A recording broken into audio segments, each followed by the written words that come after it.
So leading up to Andor, I wanted to watch Rogue One, and I was a big fan of Cassian's character.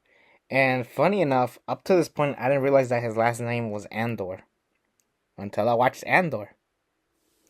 Silly me.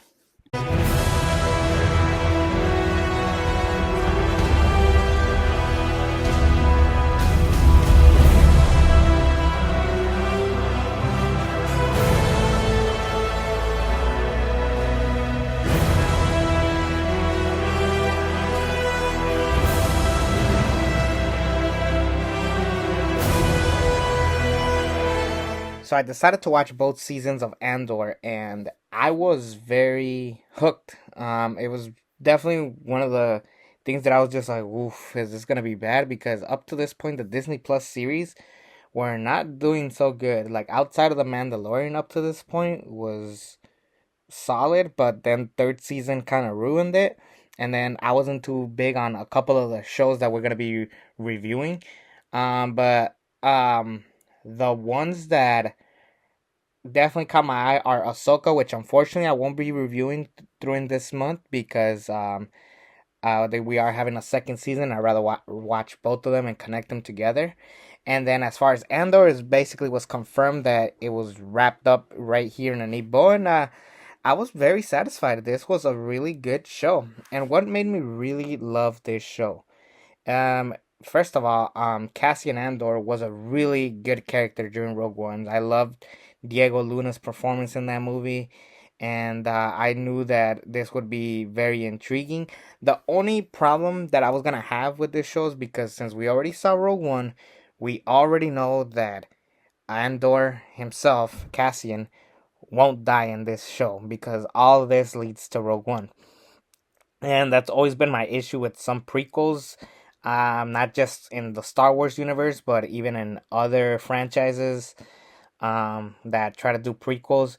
It always hurts when we already know the character is gonna live and nothing really is there to get hooked. But luckily, there's enough characters that get you hooked on this show, from Mon Mothma, Big Scallion, and then even Senator Bell Organa. These are some really good characters. Ben Mendelsohn comes back as Krennic.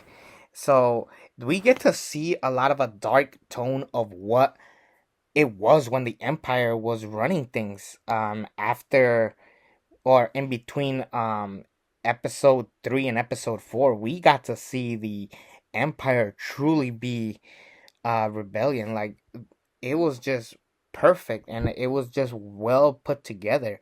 And it unfortunately shows like the sacrifices that people had to do, like in the example Rogue One, when Cassian had to shoot someone in the back in order to survive and continue on with the journey. We had to do those sacrifices, unfortunately, and it just shows how dark this really was. And that is something that was different.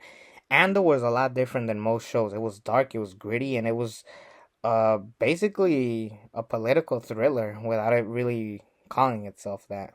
One of my biggest problems with shows like these is because the budget is kind of low. We don't get to explore alien characters, like little details like that. That plays a big part when I review Obi-Wan Kenobi. When I get to that show, I will be reviewing that show. One of my biggest problems that of the actors that they get are human, because they want to show their face and stuff like that.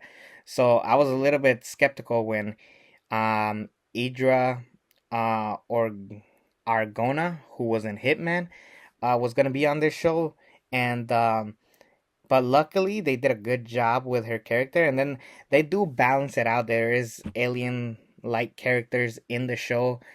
Matter of fact, in season 2, we get the reveal of how K2SO makes it as part of the group, and how he forms an alliance with Cassian. And that was probably really good to see. So they do show a lot of stuff, and sometimes it goes a little too dark. Like, they actually reference the R word. I'm not gonna say it here on YouTube, but they definitely do take a little dark tone. Some parts were just like, okay, now you're just being dark just for the sake of being dark, but it doesn't take away from how well put together this show is. And it's just a testament that, if you just let the directors and the writers that you hire do their work, like Tony Gilroy, they let these people do their work, then they got it. Like, there's no need to be touching and grabbing everything. Like, no, let these people uh do it. Let these people do their job. Like, how is it that a god awful movie like Pinocchio was directed by Robert Zemeckis, the guy who gave us Back to the Future? So tell me how that makes sense, Disney. So yeah, really start showcasing. If you hire people, make sure they get their vision. And Tony Gilroy, he did a fantastic job putting two seasons together. It wasn't perfect, but it was definitely something different, something new, something unique, and something that fits into this universe and feels different from other things that we have seen up to this point. That is why this show gets an A. I'm sorry, this is a really good show. Not the perfect show, but still one of the best shows out there for Star Wars. It is a hard watch as far as length goes because it's two seasons, but you're gonna find yourself entertained. So that's the very important part. So kudos for Andor for being this good. And as far as tomorrow goes, we're gonna wrap up the original trilogy with Return of the Jedi. So I'll see you tomorrow with my review of Episode 6. Take care, everybody.